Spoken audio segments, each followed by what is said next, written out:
ہم اس کا کس طرح سے خیال رکھے ہوئے ہیں، اور یہ ان لوگوں کی جو بڑی پیاری مثال لکھی کہ سفر میں 4 ساتھی اکٹھے ہو گئے، زبانیں مختلف تھیں، ایک ترکی تھا، ایک ایرانی تھا، ایک ہندوستانی، ایک عربی، ایسے اکٹھے کر لیے۔ پھلوں کی دکان پر پہنچے تو ایک نے کہا میں تو عنب کھاؤں گا، عرب نے کہا، ایک نے کہا میں انگور، ایک نے داخ، اس طرح وہ لڑنے لگے۔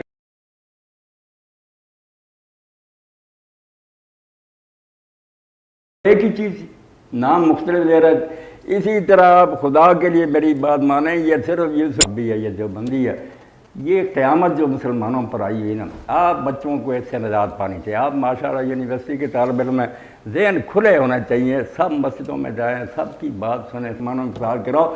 تو یہ 2 باتیں میں پیش کی عرض کرنا چاہتا تھا۔ اب صدیقی صاحب کا سوال بھی سامنے، آپ بھی بچے کھلے دل سے جو جی چاہے پوچھیں، مگر جیسے کہ بدن کا نام فہم قرآن، آپ نے جغرافیہ پڑھا؟ اس نے کہا نہیں۔ آپ نے نحو پڑھا؟ نہیں۔ تو کہنے لگے پھر آپ چیزی نظر آئی ہے، کوئی اشکال ہے، کوئی سوال سامنے آیا، تو پھر جب ایسا اجتماع ہونا تھا آپ قرآن سے متعلق وہ سوال کریں تو یہ بدن کے مقصد سے بھی موافق ہوگا اور مزہ بھی آئے گا کہ قرآن مجید آپ پڑھ رہے ہو اسے، اور اگر سنی سنائی باتیں جھگڑے اور لڑائی کی پوچھتے رہیں جو ملا حضرات کرتے ہیں، وقت کا ضیاع ہوگا، بربادی ہوگی، فائدہ کوئی نہیں ہوگا۔ تو صدیقی صاحب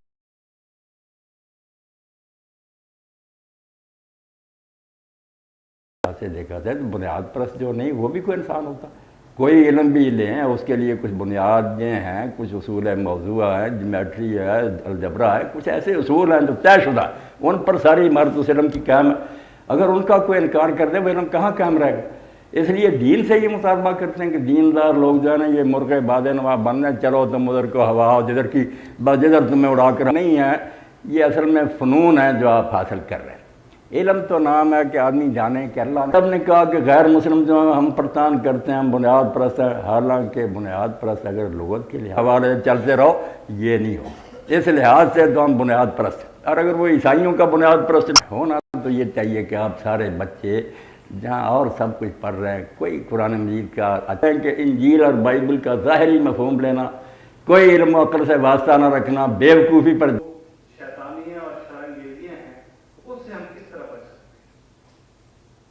جانا، تو ہم اس سے کروڑوں میل دور ہیں، اسلام کا اس سے کوئی تعلق نہیں۔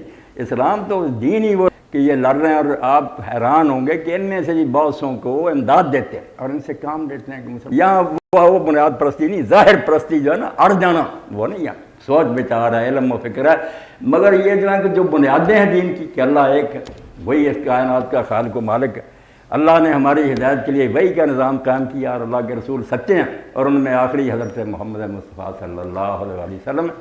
اللہ کی کتاب برحق ہے، قیامت تک اس میں کوئی شوشے کی تبدیلی نہیں ہو سکتی، قیامت یقیناً آئے گی اور ہر شخص اپنے اعمال کی سزا جزا بھگتے گا۔ یہ بنیادیں جو ان میں اگر خلل مشکل کوئی نہیں آئے گی، اسلام راستے دیتا جائے گا، مگر جڑیں نہیں جو ہے نا ان کو نہیں ہلایا جائے گا، اللہ آخرت رسول یہ نہیں ہلیں گی۔ اس سے پھر جو تعلیم ہے وہ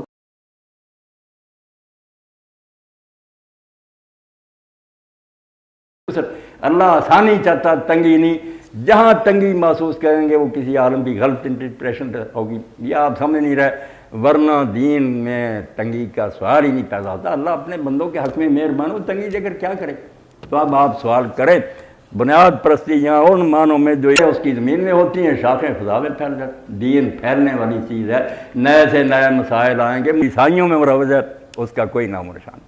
ہم بیوقوف نہیں ہیں، کہتا ہوں وہی بات سمجھتا ہوں جسے حق، نئے مسجد ابل ہے مسجد نہ تہذیب کا فرزند، نہ جدید تہذیب کے ہم بیٹے ہیں کہ لے جائے جدھر گمراہ کر کے مرد اور بے دین بنا دے، نہ مسجد کے بیوقوف ہیں کہ ملا ممبر پر چڑھ جائے اور کہے اللہ نے کہا، رسول نے کہا، اور کوئی نہ پوچھے کہ مولوی صاحب کس کتاب میں ہے، اس نہیں لیتے ہیں مگر دین کی رہنمائی۔ جی وعلیکم السلام ورحمۃ اللہ۔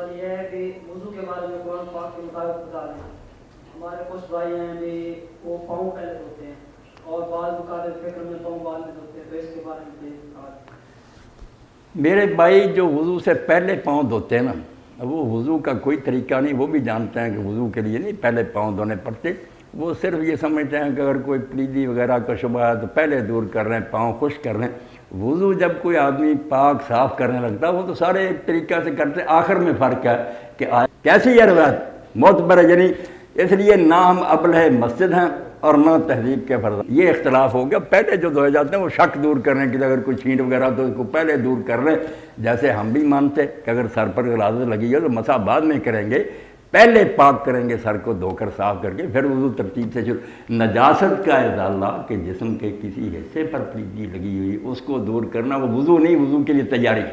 وضو کیا؟ منہ دھونا، ہاتھ کونیاں تک دھونے، سر پر مسح کرنا، اور پاؤں رہ گئے اختلافی۔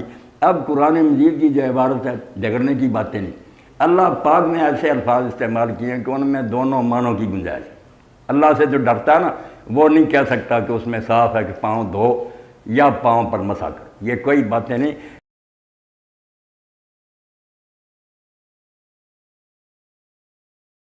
کہ پاؤں سر پر مسح کرو، پاؤں دونوں گنجائشیں ہیں، گرامر اس کو کوئی حل نہیں کرتا۔ اب رسول اللہ صلی اللہ علیہ وسلم کی سنت تھی فیصلہ کن، اس میں بھی اختلاف ہو گیا کہ سنی حضرات کے پاس زیادہ روایتیں کہ آپ پاؤں دھوتے تھے، شاذ و نادر کہیں آتا کہ مسح کیا، یہ دھونے پر ہو گیا۔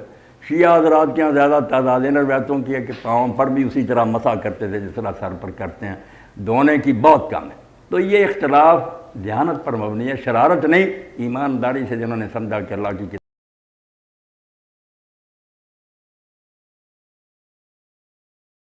اس نے ایمانداری سے سمجھا نا کہ اللہ رسول کا منشا یہ، اس پر عمل کرے گا تو جنت کے دروازے کھلے پائے گا۔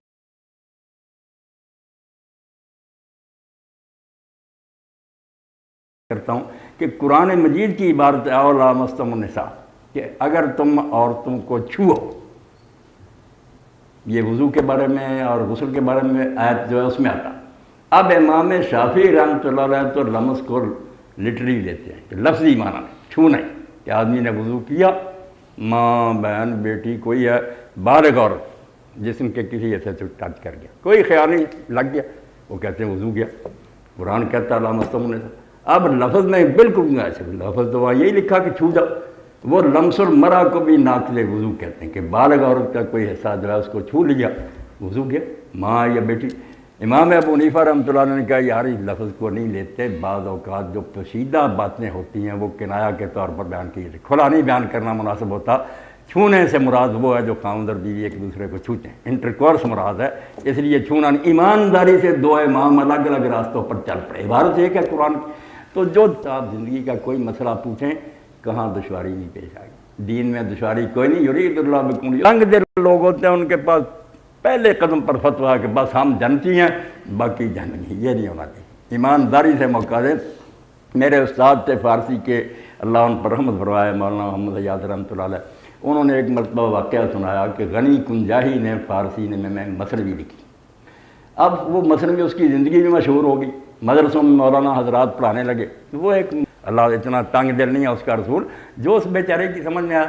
میں خود سنی حضرات کا بیان کر، مسجد میں رات ٹھہرا، لوگ نہیں واقف ہوئے، مسجد کے مولوی صاحب اس کی مئی جو تھے پڑھانے لگے لڑکوں، ایک شعر کے 16 معنی انہوں نے بیان کی، تشریح 16 کی۔ گرامر کے لحاظ سے اس کا تعلق مغسول سے بھی ہو جاتا کہ دھو، اور منصوب بھی ہو سکتا ہے۔ غنی حیران رہا کہ یار اتنے معنی میرے کلام سے نکالی، اور بعد میں ملا علیحدہ کہنے لگا میرا نام میں ہی وہ غنی کنجائی ہوں، میں آپ کے علم پر قربان ہوں کہ 16 معنی آپ نے نکالے اور واقعی نکلتے بھی، مگر ان 16 میں سے کوئی میرا معنی نہیں تھا، میرا معنی یہ تھا۔ تو اس لیے عبارت میں اگر گنجائش ہو تو دین تنگ نہیں کرتا، ایمانداری سے جس نے جو سمجھا اس پر عمل کر لیا، تو وہ شیعہ رہے، سنی رہے، شافعی بنے، حنفی بنے، سب اللہ کے رسول کے جھنڈے کے نیچے ہوں گے، دل کھلے کرے آپ، کوئی بات نہیں۔ قرآن مجید کی آیت میں گنجائش دونوں کی، اسی لیے 4 مسلک ہو گئے بیٹا اس بارے میں۔ ایک ہے کہ دھو، ایک ہے کہ مسح کرو، ایک ہے واجب تخیری کا جو شیخ اکبر محی کہتے ہیں کہ دونوں کی اجازت، جس دن آدمی کا جی چاہے دھو لے، جس دن چاہے مسح کر لے۔ اور ایک وہ بھی ہیں ابن جریر طبری کی طرح جنہوں نے کہا دونوں کو اکٹھا کرو، یا آپ کا یہ منشا رسول اللہ سے یہ ثابت آیا، بعد سے ائمہ سے یہ آیا۔ ان چیزوں میں آپ یقین رکھیں جس پتہ کوئی نہیں لگتا، اس لیے پہلے مسح کر لو بعد میں دھو لو۔ 4 قول ہو گئے ایمانداری سے، ہم بالکل صحیح معنوں میں ریشنل ہیں، مگر جو دین چاہتا عقل سے تو یہاں کوئی بنیاد پرست نہیں، کھلے ذہن ہے، علماء سوچتے رہے ہیں، اب بھی سوچ رہے ہیں، پوچھیں تو پوچھیں۔ میرا نام اصغر علی ہے، بیاسیانت سے۔ ماشاء اللہ، اللہ کامیاب کرے۔ حضرت بہت دنوں سے ایک خالص کانٹے کی مانند دل میں چپی ہوئی ہے، سوال میں اگر گستاخی کا شائبہ ہو تو اللہ پاک معاف فرمائے۔ معاف فرمائے۔ جن مصائب و ابتلا کی طرف ڈاکٹر طاہر صدیقی صاحب نے ذکر فرمایا، میں بھی بہت دنوں سے ان پر غور کر رہا تھا۔ ایک طرف تو طاغوتی طاقتیں عالم اسلام پر حملہ آور ہیں، اور دوسری طرف کچھ دیگر مسائل، مثلاً غربت، افلاس، زلزلے اور اس طرح کی بہت ساری طاقتیں جو بہت دنوں میں ہوئی۔ پچھلے دنوں میں ایک عورت نے بھوک سے خودکشی بھی کر دی اپنی 2 بچیوں سے۔ ان ساری باتوں کے پیش منظر میں اور میں یہ پوچھتا ہوں کہ یہ سب کے باوجود یزداں کیوں خاموش ہے؟ یزداں پر سکوت کیوں طاری ہے؟ اس کی مدد کیوں نہیں آتی؟ الم تری کیف فعل ربک باصحاب الفیل کی صورتحال کیوں نہیں پیدا ہوتی؟ ہاں، بچے نے بہت اچھا سوال اٹھایا۔ میں نے اس مرتبہ جمعہ کا خطبہ جو تھا اس بچی بشرا اور اس کے بیٹوں کی موت پر ہی تھا، کیونکہ پوری دنیا جو ہے اس بارے میں قصوروار اور مجرم ہے۔ امام ابن حزم رحمۃ اللہ علیہ محلہ میں بالکل ٹھیک بات کہی تھی کہ کسی بستی اور علاقے میں کوئی غربت سے اس طرح مر جائے تو اس کی دیت عدالت کو چاہیے کہ پورے محلہ سے وصول کر کے اس کے وارثوں کو دے۔ وزیر اعظم نہ دوڑے، محلے کے لوگوں پر خون بہا کیا جائے کہ تم مرے ہوئے تھے، ایک بیچارہ اس نوبت کو پہنچ گیا کہ مر گیا اور تم نے خبر نہیں لی، خون کی قیمت ان سے وصولی جائے کہ تم لوگوں کو دولت اس لیے اللہ نے دی۔ تو اسی سلسلے میں جو بچے کے ذہن میں آیا وہ میں نے علامہ اقبال نے جیسے لین خدا کے حضور میں نظم لکھی تو لین کی طرف سے بھی معذرت کی کہ وہ خدا کے دربار میں کہتا ہے اللہ تعالیٰ تیرا انکار کون کر سکتا، مگر تو قادر و عادل ہے، مگر تیرے جہاں میں ہیں تلخ۔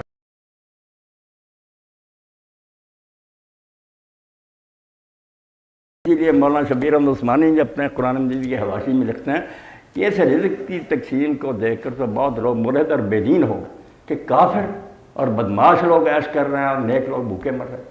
تو یہ قصور یزداں کا نہیں ہے، اور نہ یزداں آئے گا کوئی اس میں دخل دینے کے لیے، یہ کام اس نے بندوں پر چھوڑ دیا کہ میں اگر چاہتا تم سب کو برابر رزق دے دیتا، مگر میں نے تم لوگوں کا امتحان کیا، کچھ جو لوگ ہیں ان کو نہ دے کر ان کا صبر آزمایا۔ 2 ہی پرچے ہیں بیٹا، جیسے آپ کے امتحان کے پرچے، زندگی کے 2 پرچے کون ہیں؟ صبار نشکور، ایک صبر ہے ایک شکر ہے۔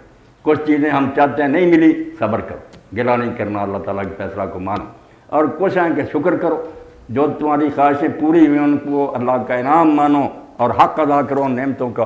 اسی لیے رسول کریم علیہ السلام نے حدیث پاک میں فرمایا کہ آدم علیہ السلام کی پشت پر ہاتھ پھیر کر اللہ نے قیامت تک جو ہے نا پیدا ہونے والے میں اور آپ سب ان کو نکالا۔ تو آدم علیہ السلام نے دیکھا کوئی بیمار ہیں، کوئی تندرست، کوئی خوبصورت، کوئی بدصورت، کوئی امیر غریب، تو یہ عرض کی کہ اللہ ان سب کو برابر کیوں نہ کریے؟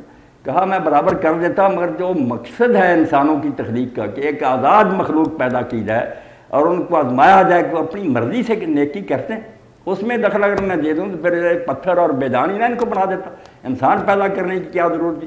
تو قصور ہے انسانوں کا کہ اگر ان کو ضرورت سے زائد ملا تو اللہ کہتا فی اموالہم حق للسائل والمحروم، یہ تمہارا نہیں ہے، تمہارے مالوں میں ان کا حق ہے، احسان نہیں، حق ہے، ان کا ڈیو ہے، ان تک پہنچا دو۔ تم صرف ایجنٹ ہو کہ ہاتھ لگاؤ آگے پہنچاؤ تاکہ تم کو کئی گنا آگے جا کر ملے۔ مگر جب انسان یہ اپنی ذمہ داری پوری نہیں کرتے تو پھر بشرا نے بچے اٹھا کر یہ ریل کے نیچے آ کر مرنا ہوتا۔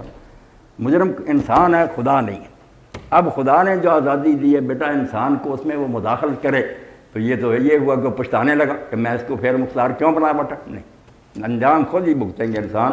دنیا میں بھی تنگی کی زندگی، معیشت زن کا جو آپ کہہ رہے جینا حرام، کوئی سکون نہیں ہے، اور آخرت میں تو بدحالی منتظر ہی ہے کہ عذاب عظیم جو ہے انتظار میں۔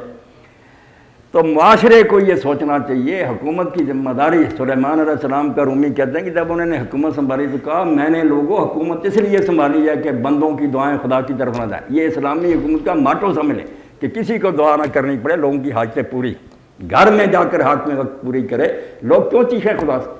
اور اگر یہ حال ہو کہ حضرت عمر رضی اللہ تعالیٰ آخر میں سفر کرتے ہیں شام کا تو ساتھیوں سے الگ ایک جھونپڑی کی طرف چلا گیا، وہاں ایک عورت تھی، وہ تو کوئی نہیں جانتی تھی کہ امیر المومنین، کوئی پروٹوکول نہیں تھا، کوئی دستے ساتھ نہیں تھے، ایک غلام ہی ساتھ تھا۔ اس عورت سے آپ نے پوچھا کہ سنا عمر کے بارے میں تیری کیا رہا؟ اس نے کہا قیامت کا دن آئے گا تو عمر کا گریبان ہوگا اور میرا ہاتھ۔ آپ کہاں گئے کہ کیوں اماں؟ اس نے کہا میری اس نے خبر ہی نہیں، میرے حالات بہت خراب، میں تنگی میں زندگی گزار رہی. تو انہوں نے کہا آپ نے اطلاع دی؟ کہنے لگے مجھے اطلاع دینے کی کیا ضرورت، بہت بندہ ہے مزدور کے اوقات. یہ ظلم دیکھ کے لوگ پریشان ہو جاتے ہیں کہ خدا کہاں گیا. اور اگر وہ لوگوں کے حالات کی خبر نہیں لے سکتا، اس کو کس نے کہا تھا کہ وہ خلافت کا بوجھ اٹھائے؟ واپس آئے روتے جھڑکا. اس عورت نے یار مجھے خلافت کا اور بادشاہت کا فرق سمجھا دیا کہ بادشاہت کرنی ہے تو محلوں میں عیش کرو، خلافت کرنی ہے تو پھر ایک ایک کی فکر لو، اس کا جا کر پتہ کرو کہ سال میں. تو جب لوگ بیٹا اپنا کام نہیں کرتے، خدا کے کندھوں پر ڈال دیتے ہیں، خدا کیسے کرے؟ اللہ تو یہی کرے گا. آپ بے فکر نہ ہو، بے فکر ہو جائیں. جو ہے نا علم ترا کیفا، وہ ہونے بھی چاہیے نا لوگ جن کی مدد کے لیے اصحاب الفیل کو اللہ تباہ کرے. جب وہ بھی ویسے ہی ہو جیسے اصحاب الفیل، اللہ ان کی مدد کیوں کرے؟ مشرکین جو چاہے تھے کعبہ کا احترام کرتے تھے، انہوں نے ابراہیم علیہ السلام کے بعد بیت اللہ کی کبھی توہین نہیں کی. یہ بد نصیبی ہمارے حصے میں آئی کہ پہلی صدی میں رسول اللہ کے بعد وہاں حضرت عبداللہ بن زبیر شہید ہوئے، پھانسی پر ان کی لاش لٹکائی گئی، حجاج نے بیت اللہ گرا دیا، بعد میں بھی قتل و کفار نے نہیں. اتنا عرصہ گزرا، وہ اور جرائم کرتے تھے، مگر جب کسی دشمن کو بھی دیکھتے نا کہ میرے باپ کا قاتل ہے، تلوار میان میں کر لیتے تھے کہ یہ ام صلاح ہے، یہ امن کی جگہ خدا کا گھر ہے. اس لیے اللہ تعالیٰ نے ان کی آخری وقت بھی مدد کی، کعبہ کی عزت رکھنے کے لیے اللہ تعالیٰ نے ان کی مدد کی. اب ہمارا حال کیا؟ صدیقی صاحب بھی کہہ رہے ہیں، آپ بھی دیکھتے ہیں کہ مسلمان جو تم مسلمان ہو جنہیں دیکھ کے شرمائیں یہود. کون سے کرتوت ہمارے؟ یہود سے بھی بدتر ہیں. اور ہم چاہتے ہیں کہ اللہ تعالیٰ بھیج دے، اب ابھی نے کیوں بھیج دے؟ اللہ تعالیٰ خام خواہ پارٹی بنے. پہلے فضائے بدر پیدا کر، فرشتے تیری نصرت کو اتر سکتے ہیں گردوں سے کتار اندر کتار. اب بھی فوجیں اللہ کی اتریں، مگر پہلے بدر والے بنو. جی ہاں پوچھیں بیٹا.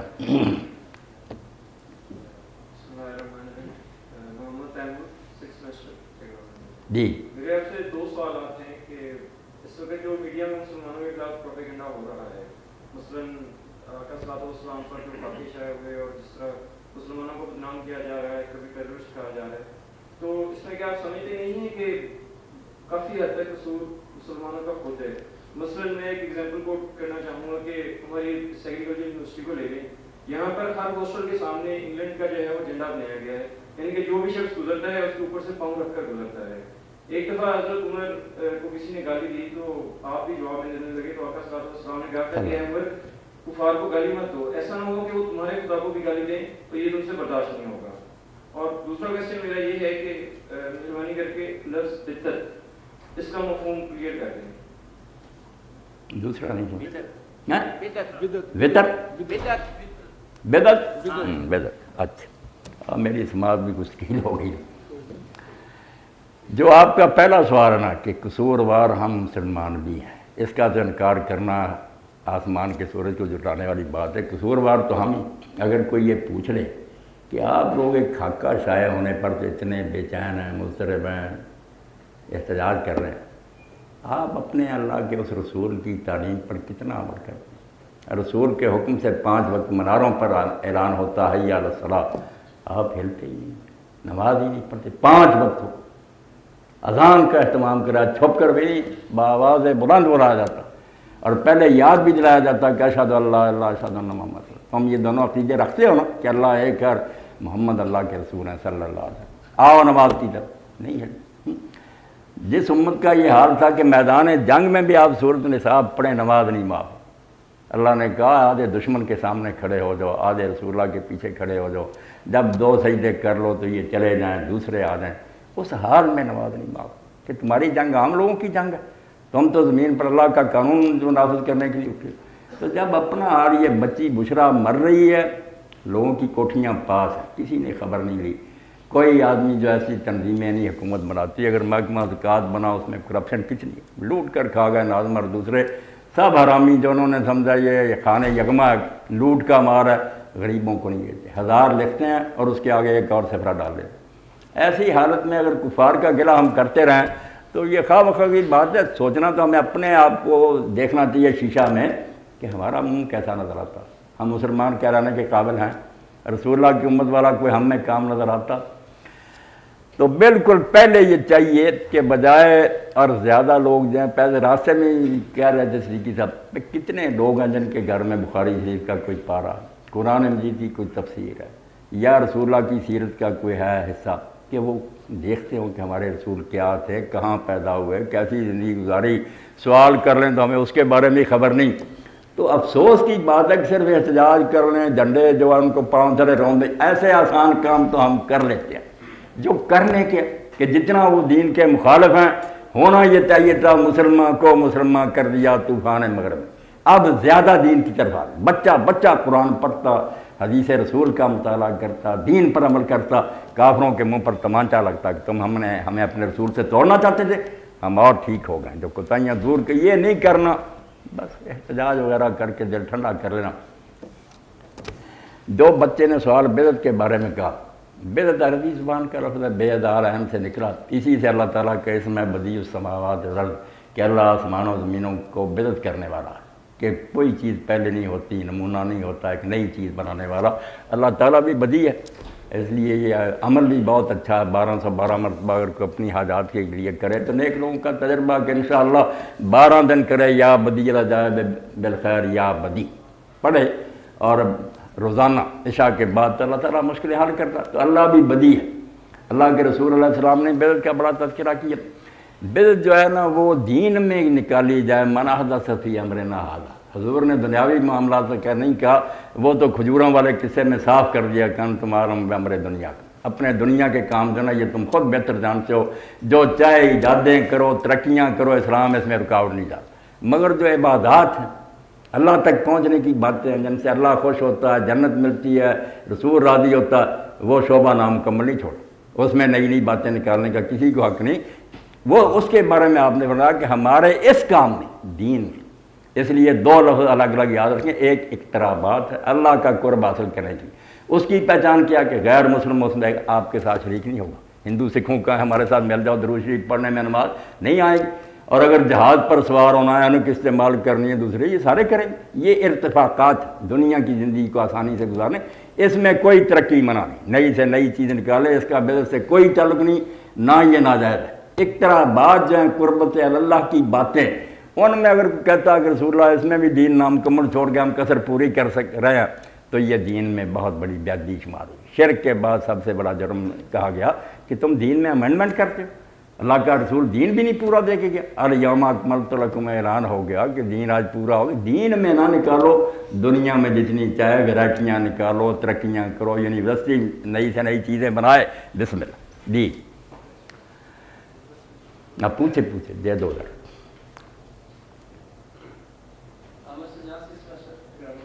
جی آپ نے فرمایا کہ جو ہے نا اس نے جو آئے نہیں کہ آج کے دن جو ہے دین مکمل ہو گیا، اس میں آپ کوئی چیز نہیں کر سکتے، لیکن اذان جو ہے اس کے اندر جو ہے نا صبح کے وقت ہم پڑھتے ہیں کہ نماز کے لیے نماز نہیں سے بہتر ہے، ٹھیک ہے نا۔ یہ حضرت عمر رضی اللہ عنہ کے دور کے اندر آپ نے اس کو جاری فرمایا تھا۔ اسی طرح جو ہے نا یہ جو تراویح پڑھتے ہیں ہم، یہ بھی جو ہے نا 20 تراویح تو آپ صلی اللہ علیہ وسلم سے کوئی ثابت نہیں کہ آپ نے پورے 30 دن نماز پڑھی ہو، یہ بھی بعد میں کہتے ہیں حضرت عمر کے دور میں شروع ہوئی، اس کے بارے میں آپ کا کیا؟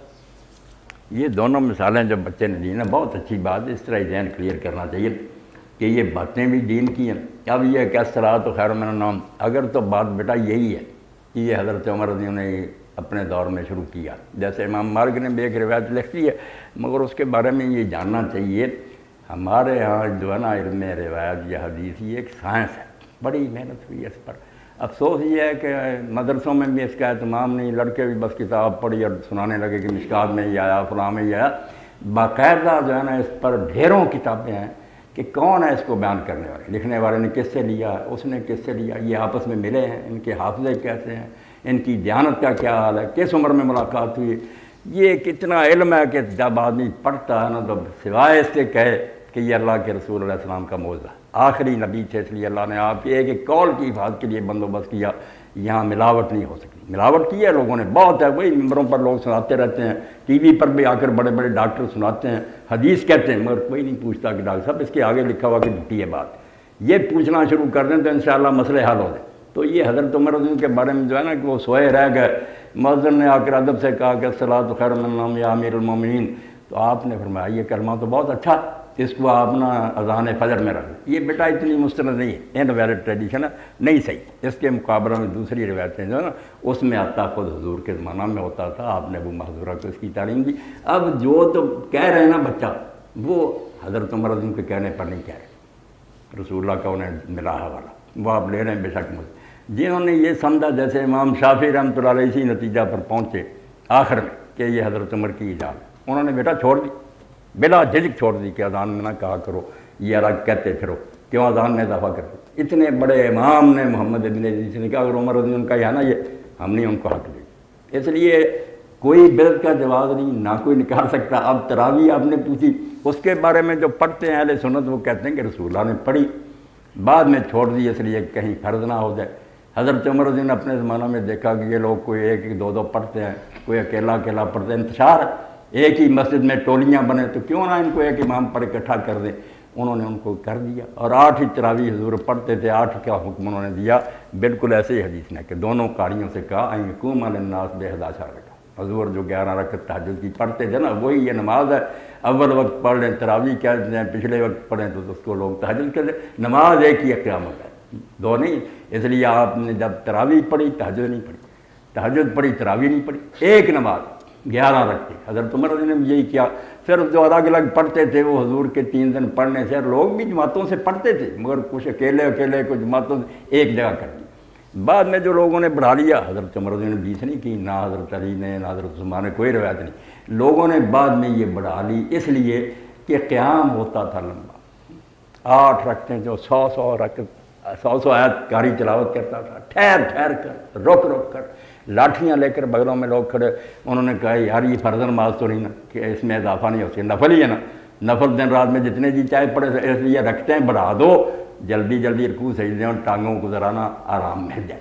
بڑھنی شروع ہوگی 16 20 24 28 32 36 تک تو امام مالک کے زمانہ میں پہلی صدی میں ہی ہو گئی۔ تو لوگ یہ مانتے ہیں، اب بھی مانتے ہیں، بڑے بڑے حنفی اور دوسرے علماء کے سنت 8 ہیں، باقی نوافل۔ یہ ہے حقیقت اس بات کی، یہ اس بدعت میں نہیں آتا کہ دین میں بالکل ایک نئی چیز ہی اپنی طرف سے گھڑی، خود حضور کی پڑھی ہوئی۔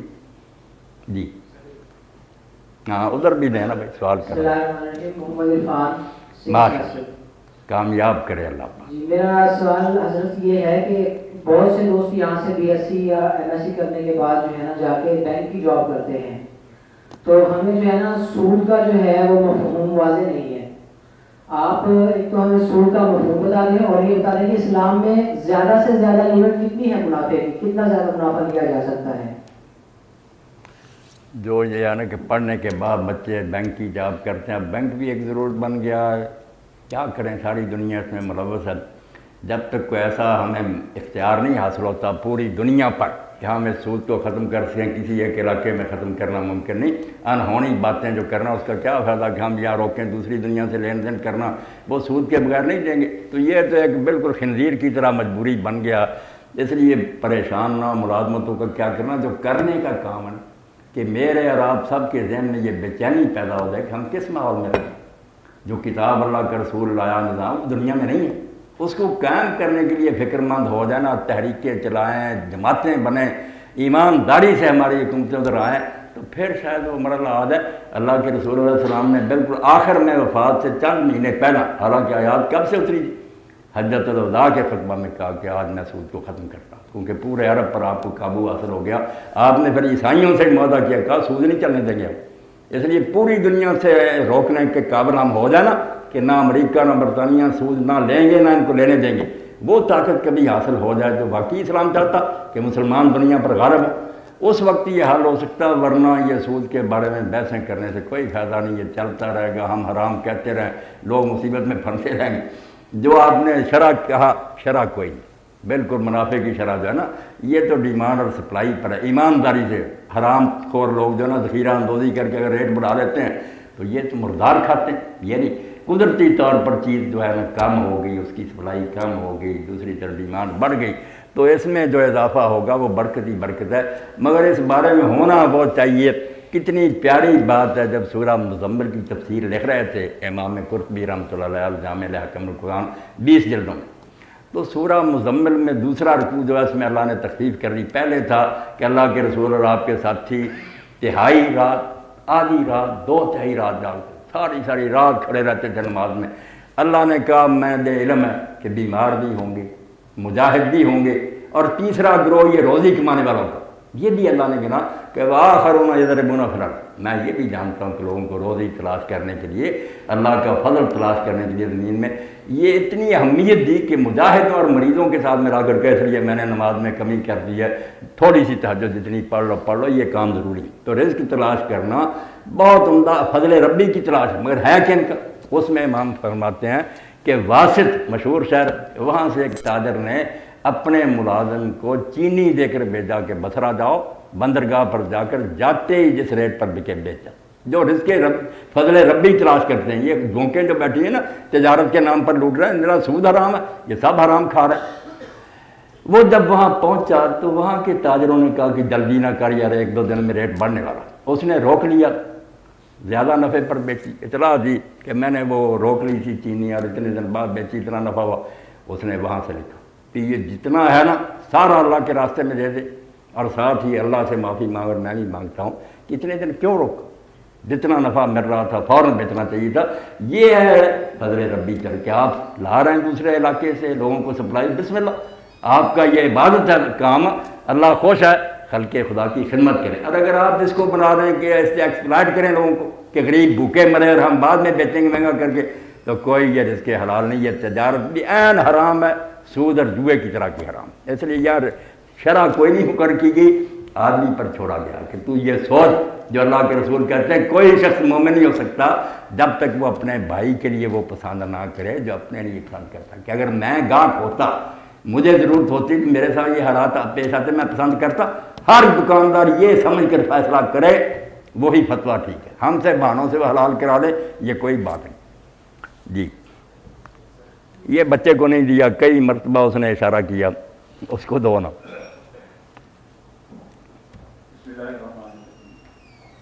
مولانا صاحب میرا کوشچن یہ ہے کہ سائنس جو ہے وہ کسی بھی معاشرے کی ترقی میں بہت اہم ہے، اور ہمارے معاشرے میں علماء کرام نے کچھ اختلافات پیدا کیے ہیں، کچھ سائنس کی تعلیم کو کنڈیم کرتے ہیں، اور کئیوں نے جو ہے اس کے خلاف فتوے دیے ہیں کہ جو ٹھیک نہیں ہے، اور دینی علوم کی مخالفت کی ہے۔ اب میں پوچھنا یہ چاہتا ہوں کہ قرآن اور سائنس میں کیا تعلق ہے، اور کیا قرآن سائنس جو ہے وہ قرآن کی مخالفت کرتی ہے یا قرآن سائنس کی مخالفت کرتا ہے، اور اگر ایسا نہیں ہے، اگر ایسا ہے تو پھر کیا وجہ ہے کہ ہمارے علماء کرام جو اس کو کنڈیم کر رہے ہیں اور ہمیں اس سے بہت زیادہ جو ہے وہ نقصان ہو رہے ہیں؟ ماشاء اللہ بچے نے اچھی بات کی۔ جس بات کی طرف میں نے آپ کی توجہ دلائی ہے، اگر تو آپ بچوں میں سے کچھ نے بھی یہ کام شروع کر دیا نا کہ قرآن مجید لے کر اس کو پڑھنا شروع کیا، ٹرانسلیشن اور کمنٹری، آپ دیکھیں گے کہ اللہ اکبر، قرآن مخالفت کرے علوم طبیعہ کی، وہ کیوں مخالفت کرے؟ قرآن تو سارا بھلا ہی اس سے ہے، اس نے تو اللہ تعالیٰ کے ہونے پر، اس کے ایک ہونے پر، اس کی اعلیٰ صفات پر حوالے ہی کائنات کی۔ وہ ایسے ہی نظر آتا کہ یہ باٹنی کا لیکچر ہو رہا ہے، یہ فزکس کا ہو رہا ہے، یہ جیالوجی کا ہو رہا ہے۔ وہ قرآن میں جب آدمی داخل ہوتا تو پتہ لگتا کہ اللہ تعالیٰ تو ایسے ہے کہ جیسے ایک جگہ جہاں آرٹ کونسل بنی اور سارے اللہ تعالیٰ نے اپنے نمونے رکھ دیے ہیں، اور بلا کر کہہ رہا، جغرافیہ والوں کہتا سورج اور چاند کی طرف دیکھو کس طرح یہ باقاعدگی سے آ رہے ہیں، بارشیں ہو رہی ہیں، ان کو کہہ رہا کہ تم دیکھتے ہو کہ کیسا سسٹم ہے کہ بخارات اٹھتے ہیں، ہوائیں لے جاتی ہیں، پہاڑ روک بنتے ہیں۔ قرآن میں تو جب آدمی داخل ہوتا ہے، یہی تو بات پروفیسر غلام جیلانی برق نے کہی، تھوڑی بہت اس میں گمراہی تھی، مگر 2 قرآن اس نے بہت عمدہ لکھی۔ آپ بچے وہ ضرور حاصل کریں تاکہ ایمان تازہ ہوتے۔ اس نے کہا ایک قرآن تو جو کتاب کی شکل میں، ایک قرآن جس کے بارے میں اللہ تعالیٰ کہتا ہے زمین و آسمان کی پیدائش میں آیات ہیں، جس طرح ان کو آیات کہتا ہے اسی طرح آیات، کہ زمین و آسمان کی پیدائش پر غور کرو، اس میں اللہ کی قدرت کی نشانی ہے۔ تو باب ہیں پھر باندھے، پہاڑ آ گئے، سمندر آ گئے، پھر اس کے نیچے آتے ہیں، پھر سائنسدانوں نے آج تک جو تحقیق وہ ساتھ دی ہے کہ کس طرح وہ لیبارٹری میں سجدے میں کرتے کہ اللہ اتنا عظیم ہے۔ تو اللہ والکون بھی مصر کے ایک عالم نے لکھی، اللہ اور کائنات۔ ظالم ہے جو کہیں کہ یہ علوم جو ہے دین کے خادم نہیں، صرف ظلم یہ ہوا بیٹا کہ سائنس جو ہے یہ فلسفہ، اس میں کچھ تو ہیں حقائق، فیکٹس ہیں جو خوردبین سے دوربین سے نظر آتے ہیں، دین ان کے خلاف نہیں ہو سکتا۔ دین ان کے خلاف کہے گا خود جھوٹا ہو جائے گا کہ آنکھوں سے نظر آ رہی چیز دین کہتا یہ نہیں ہے، کہیں حقائق کو قرآن نہیں جھٹلائے گا، قیامت تک نہیں جھٹلائے گا۔ ایک ہے تھیوری، مصیبت یہ ہے کہ کافروں نے فیکٹس کو لے کر نا ان کو ایسی شکل دی ہے جس سے بجائے ان علوم کو پڑھنے سے مومن بننے کے بیڑیا بن جاتا، کہیں خدا نظر ہی نہیں آتا۔ یہی علوم اس طرح اگر مرتب کے علم نباتات ہے، جغرافیہ دوسرے، کہ ہر موقع پر دکھایا جائے کہ یہ پری پلاننگ نہیں نظر آتا، یہ الٹا بنا ہوا جہاں نظر آتا، تمہیں نظر نہیں آتا کہ منصوبہ ہے، باقاعدہ لاز ہیں دیتے، تو پھر یہ علوم آپ دیکھیں گے کہیں اسلامیات کا لیکچر نہیں رکھنا پڑے گا۔ یہ تو مذاق ہے کہ بچوں کو اسلامیات کے کمرے میں لے جاؤ، وہ سمجھے ادھر ہم کیا پڑھتے ہیں، یہ کہ پروفیسر صاحب کر رہے ہیں، جو علوم پڑھا رہا ہے اس میں سما دیں، جغرافیے میں وہ حصہ سمائیں جو قرآن کہتا ہے زمین و آسمان کے بارے میں، باٹنی کے بارے میں جو نباتات کے، وہ لیکچر دیتے دیتے ہی پروفیسر ایسے نظر آئے جیسے قرآن کا سبق پڑھا رہا۔ پھر بچے دیکھیں گے کہ قرآن اور جو ہے نا علوم طبیعہ ساتھ ساتھ مخالفت نہیں کر رہے، مگر تھیوریز جھوٹی ہیں۔ انہوں نے کیا کیا، کیا دین اگر کہہ کہ ایسا ہوا اور وہ کہیں جن سے سچا ہے زمین میں کوئی پیدا نہیں ہوا، اور وہ بھی اپنی طرف سے نہیں بلکہ کہیں جو کریٹر ہے اس جہان کا وہ خدا بتا، وہ نہیں مانیں گے۔ اور بگ بینگ آپ سب دیکھتا ہوں، بگ بینگ ہوا، دھماکہ ہوا، کسی نے ہوتے دیکھا؟ اب سائنس کا دار و مدار تھا مشاہدے پر، کسی نے مشاہدہ نہیں کیا۔ ایک مفروضہ ہے کہ ایسا ہوا اور یہ پھٹ گیا اور یہ بن گیا، مفروضے پر ایمان لائیں۔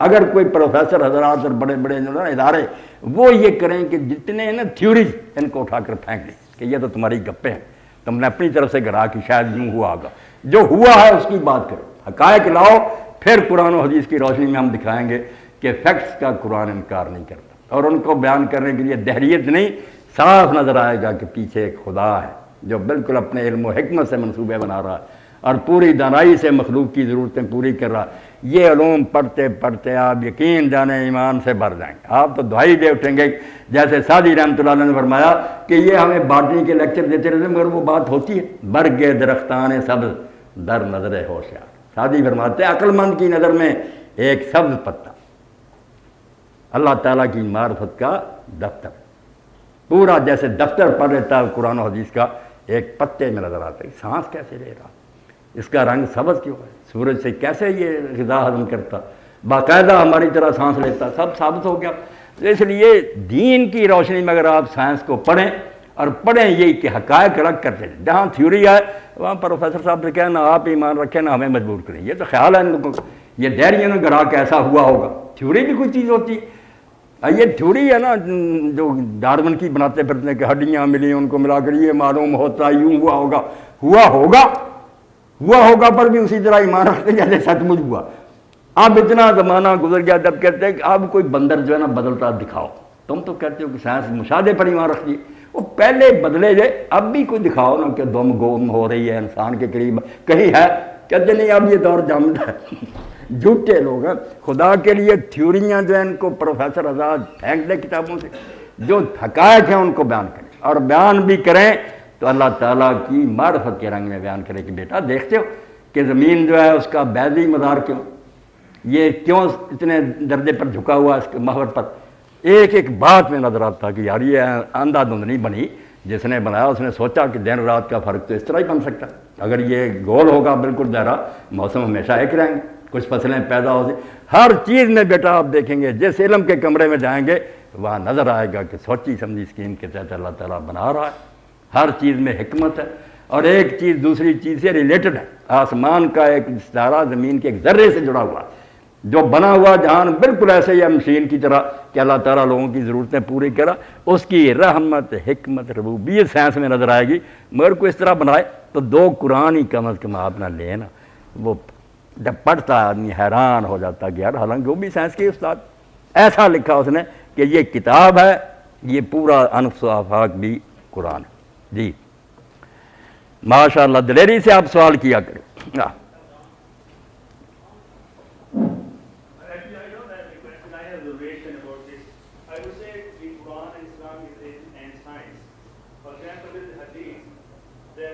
When the people will die, the bones will be rotten and that is, but there is one bone, coccyx bone, it will remain there. It will not go out. When the people will emerge from the graves and they will start from that coccyx bone. Now, I read this paper in the United States that coccyx has a DNA. And DNA is the base of the generation, one thing. The other thing is, for example, Allah subhanahu wa ta'ala clearly said that khanzir is haram.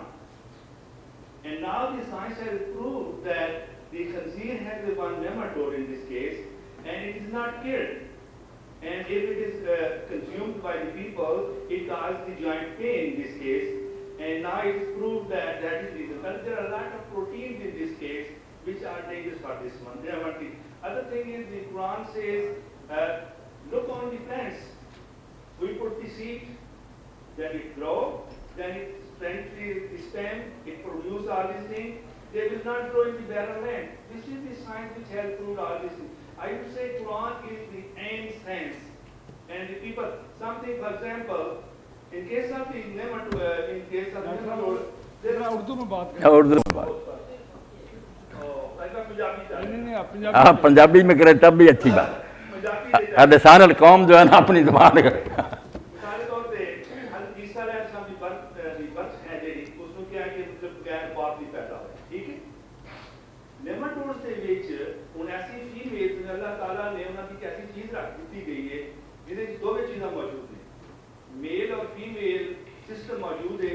انہاں نوں ضرورت ہی نہیں ہے. اور میں جس کو میں ویلیو اسٹوڈنٹ میں دیکھی چیز میں کہ سبحان اللہ, اللہ تعالیٰ نے سائنس نے پروو کر دیتا ہے کہ باپ کی ضرورت نہیں ہے. میں بھی کہ اللہ تعالیٰ نے اس چیز کا کرتا ہے. اور بغیر دوسری چیز ہوتی ہے کہ بغیر فرٹیلائزر کی فرٹیلائزیشن جی وہ فرٹیلائزر کی ضرورت ہی نہیں ہے.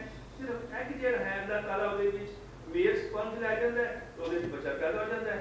اس وجہ سے میرا سیورل ایگزامپل لیکن افسوس ایک چیز کا ہے کہ اسی قرآن کو پڑھتے نہیں. وی ڈونٹ انڈرسٹینڈ قرآن کو کہ قرآن کی کیا لگی ہے. صفحے لگنے ہیں دوسرے جڑ پڑھ جانے بندہ سے چلے جانے ساری عمر پڑھتے ہیں پتہ نہیں کی ہے. لیکن اگر اس کے انڈرسٹینڈ کریے قرآن مائی آبزرویشن ساری میرے خیال میں اٹ از اینڈ سائنس اور سائنس نے پروو کیتا ہے کہ قرآن جو ہے کیا ہے وہ بالکل ٹھیک ہے.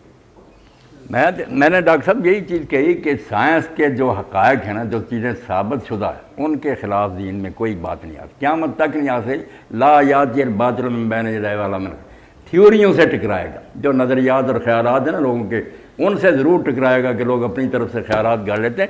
جو حقائق ثابت ہوں گے ان کا رد نہیں دین کرے گا کیونکہ قرآن اللہ کا قول ہے, یہ جہان اللہ کا فعل ہے. اس کا قول و فعل کیوں ٹکرائیں گے؟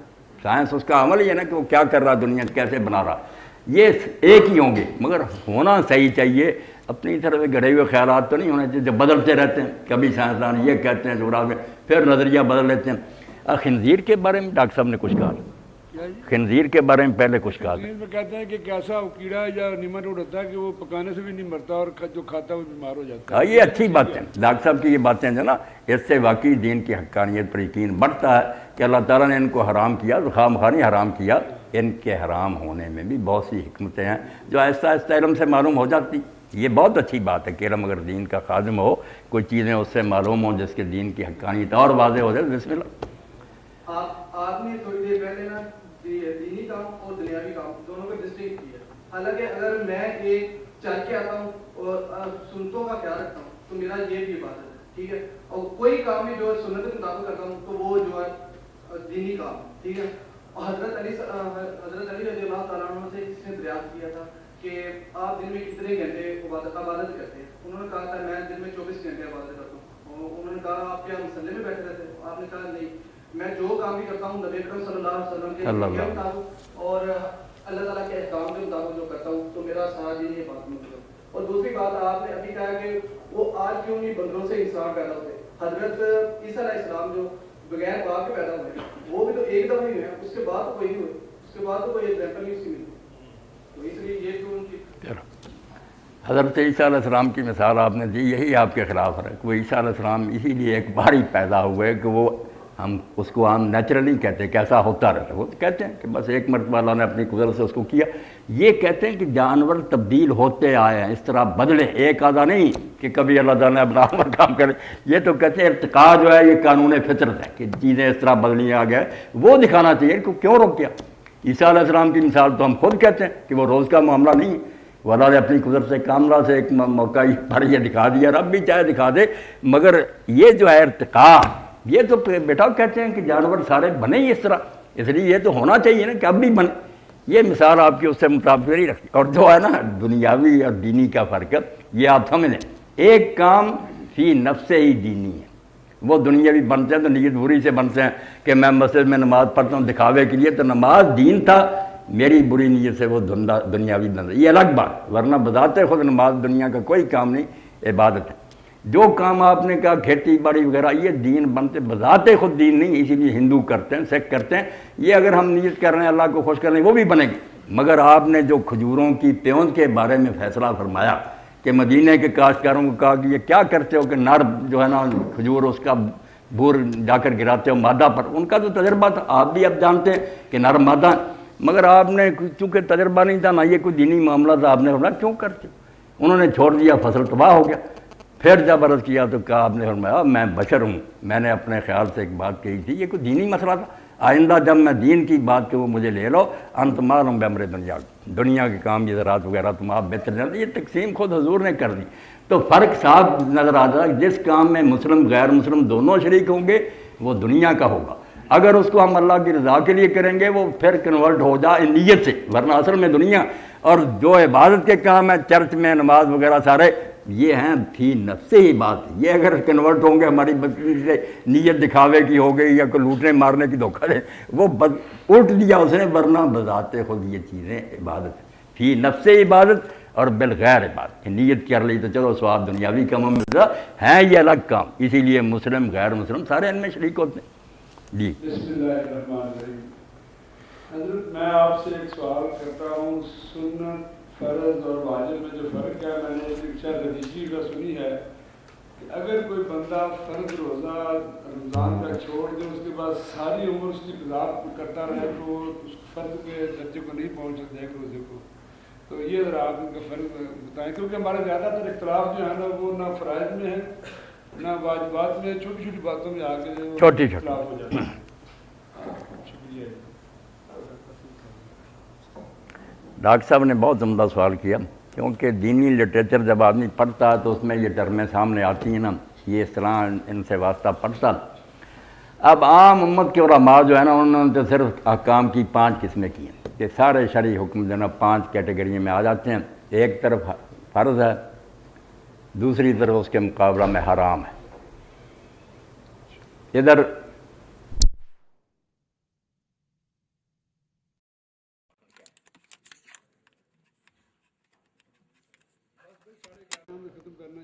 ختم ہونے والا ہی. اب آپ بچے تیار ہو کر آیا کریں, سوال لایا کریں, بڑی خوشی ہوگی. یہ سوال بہت عمدہ. تو احکام شرعیہ جو ہے نا دین میں جتنی باتوں کا حکم ہے وہ عام ائمہ نے تو 5 ان کو حصوں میں تقسیم کیا. ایک طرف فرض ہے, وہ واجب کو بھی فرض ہی سمجھتے ہیں کہ الگ کوئی نہیں, دونوں کا ایک ہی معنی. ادھر جو ہے نا وہ حرام ہے. اور دوسری طرف ہے ایک طرف مستحب یا ترغیبہ تطوع کہہ رہے ہیں, دوسری طرف ہے مکروہ, اور ایک کیٹیگری ہے درمیان میں جو ہے مباح. فرض کیا ہے کہ اس کو کیے بغیر کوئی آدمی مسلمان نہیں رہتا. مسلمان ہونے کے لیے ضروری کہ لازماً وہ کام کرے, کمپلسری ہے. اور حرام ہے کہ بالکل وہ روک دیا گیا, مسلمان وہ کام نہیں کر سکتا.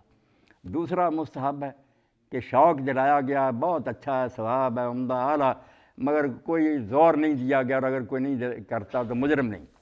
اور ادھر مکروہ ہے کہ ناپسند ہے, نہیں کرنا چاہیے, بچنا اچھا, مگر اگر کوئی کرے تو اس کو بھی گناہ نہیں. یہ صرف بہتری کے کام ہے, ادھر مستحب ادھر مکروہ. اور مباح جو ہے درمیان میں کہ وہ انسان کے اختیار پر چھوڑ دیا گیا کہ آدمی کرنا چاہے کرے, نہ کرنا چاہے کرے, دونوں کی دین میں اجازت ہے. جیسے پلاؤ کھانا, زردہ کھانا یہ مباح ہے, کوئی پلاؤ کھائے کوئی زردہ کھائے, آدمی کی مرضی پہ. امام ابو حنیفہ رحمۃ اللہ علیہ کی فقہ میں ذرا زیادہ باریکی سے کام لیا گیا. وہ ایک طرف فرض, اس کے نیچے واجب, اس کے نیچے سنت, پھر مؤکدہ غیر مؤکدہ, اور بعد میں مباح. اور ادھر دوسری طرف فرض ہے, پھر واجب ہے, پھر مکروہ تحریمی ہے, پھر مکروہ تنزیہی ہے. تو اس لحاظ سے پھر تقریباً 8-9 بن جاتے ہیں. مسئلہ اصل یہی ہے کہ فرض اور جو ہے نا حرام یہ ہیں جو بالکل امت پر لازمی ہیں کہ ان کی پابندی کریں, فرض کریں, حرام جو اس کے قریب نہ لیں. باقی جو ہے ان پر جہنم نہیں کسی کو بھیجا جائے گا حرام مکروہ پر یا مستحب کے چھوڑنے پر.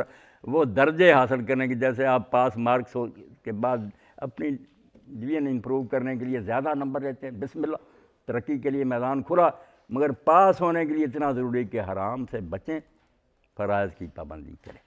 مباح جو ہے وہ چھٹی ہے اس پر۔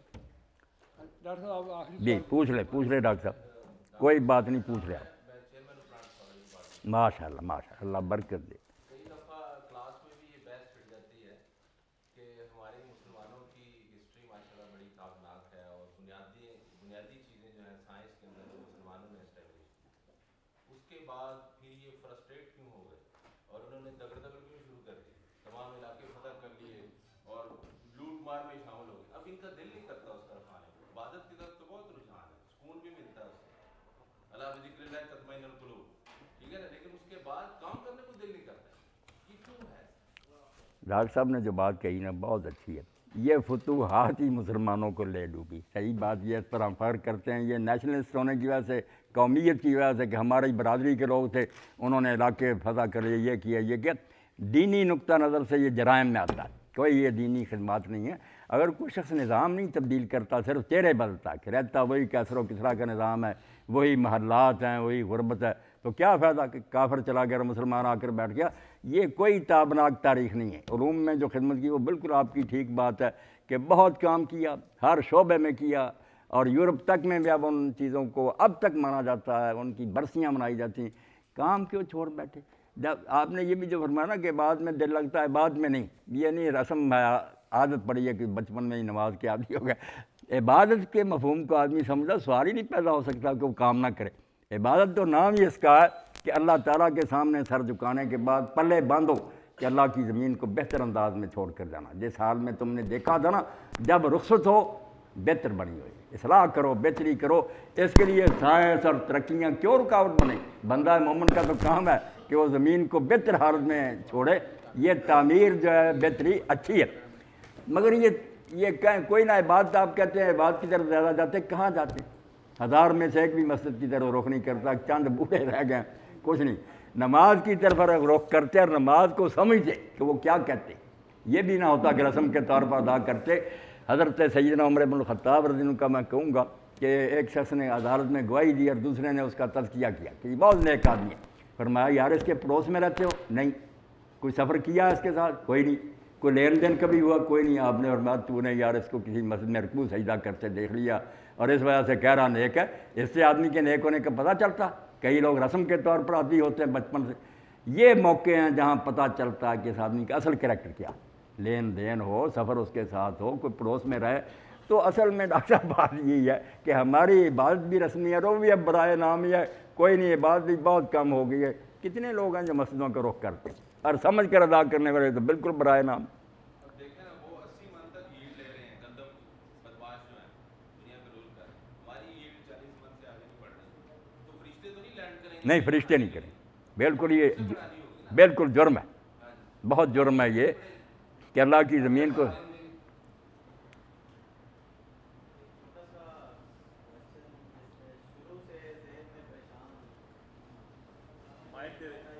مائک دینا چاہیے نا بھائی۔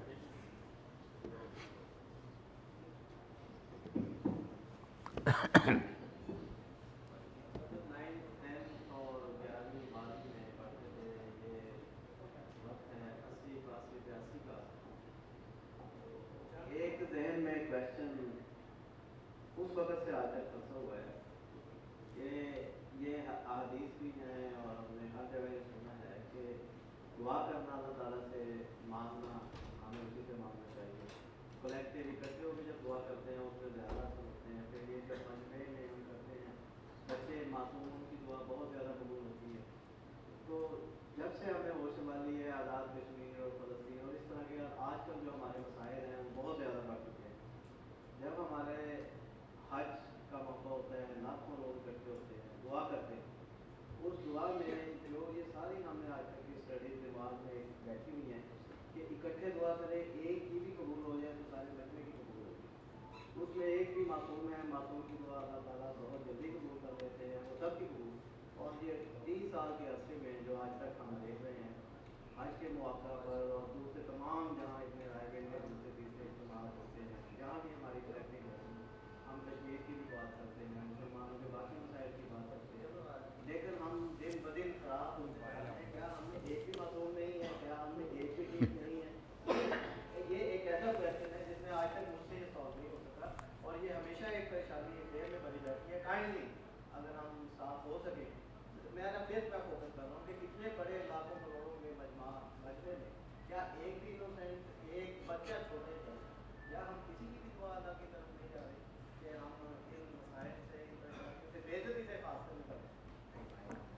بالکل میں نے سوال آپ کا سن لیا. اس سوال نے پریشان تو مسلمانوں کو کرنا ہی ہے کہ کعبہ شریف میں دعائیں ہوتی ہیں.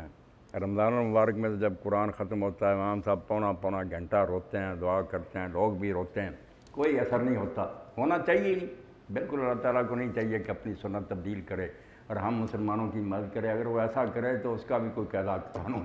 صاف بات ہے ان مسلمانوں کی کوئی نہیں سنی چاہیے. یہ بے شک روئیں آسمان ہرا دے نا چیخ چیخ کر, ان پر مصائب کا ہی نزول ہونا چاہیے.